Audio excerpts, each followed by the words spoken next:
This is our crib for the night. This is our crib for the night. This is where we'll be sleeping.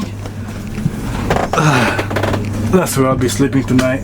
It's a double. And this is the I hope I don't fall down. Where's the light? Is there more light? Not much. Yeah. Yeah. Good thing is we got our own toilet And shower. and shower. Because Federica loves her privacy, so we don't have to share anything. Oh, sweet girl. Oh, Yeah. you're sleepy. It's gonna be a fun ride. Hopefully it turns out okay. Yeah, we're gonna be fine. Next stop, Germany. I don't know. There's a lot of stops in Austria that you don't have. Oh, sorry. I forgot how to whisper. There's another thing here. I can hear. Mga puti. You and me, we meant to be in the great outdoors, forever free. Let's go. Go, baby.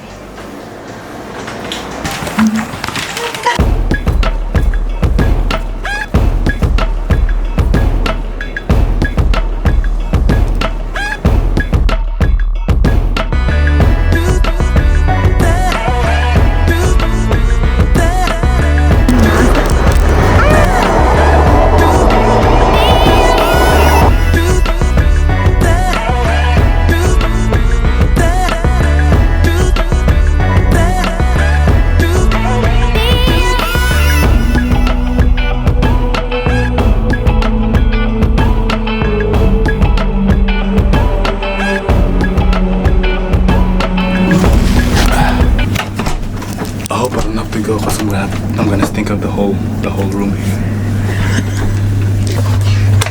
What we have here? Ooh, Slippers. slippers. Got water and pretty chocolate. There's your chinelas. Gotta take my chinelas off. Baby. You just wanna check out the view. Yeah, it's exciting for her. Oh, First time on the train. there's nothing much to see but the rails. But this one is just chismosa.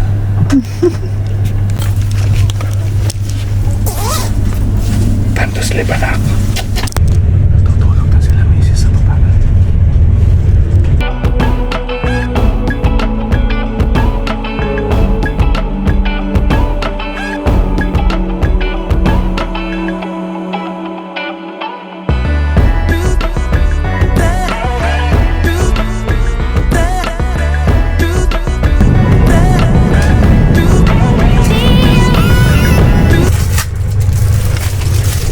Hi guys, we finally arrived in Italy.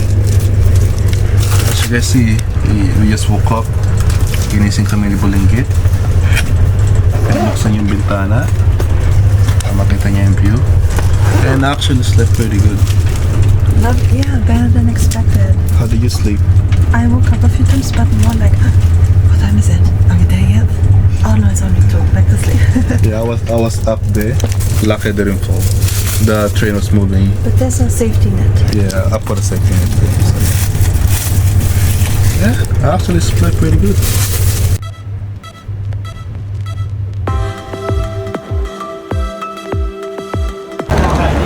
So, we just arrived in Venice.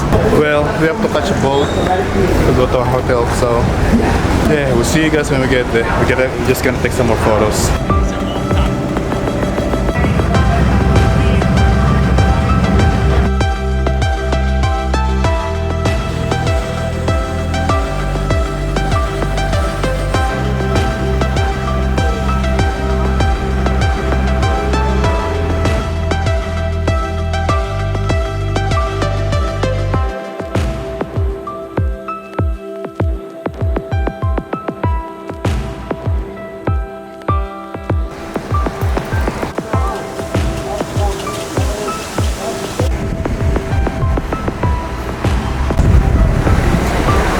We are arrived to our destination.